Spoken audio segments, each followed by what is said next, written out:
Το είδα και είδα τι σημαίνει. Και για όποιον σημαίνει κάτι. Το αίμα όντως, όσες ζωές.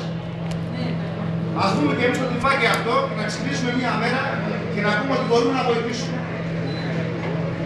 Όλοι περιμένουν από εμάς και όλοι και εμείς περιμένουμε από όλους. Συγχαρητήρια. Δεύτερος, πάντα μας αρέσει να μαθαίνουμε από τους παλιούς.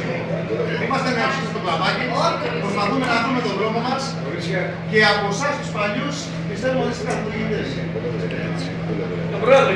Τον πρόεδρο κοιτάω γιατί απευθύνομαι σε αυτόν γιατί πάντα μετά από τον πρόεδρο κρίνεται το πρόσωπό του πρέπει όλο το παραδείγμα. Και πάλι σας ευχαριστούμε και τις Κυριακές και τις μιλάμε θα μπορέσουμε να κάνουμε ό,τι δυνατόν γίνεται να παραδεχτούμε και να είμαστε κοντά σας. Εμείς θα χαρούμε γιατί... Όχι, δεν το έγραψα. Μην αγχώνεσαι. Αστέρι, μην αγχώνεσαι. Και Κυριακές τις άλλες καμιά μορφούρα από το γερμανό και κανένα καφέ και τέτοια, έτσι. Αρχίζουμε κανένα δεξιά. Ραντεβού στην Καλκίδα. Το παρατέρα θα πούμε την επόμενη μέρα. Κάνε σας κάτσε το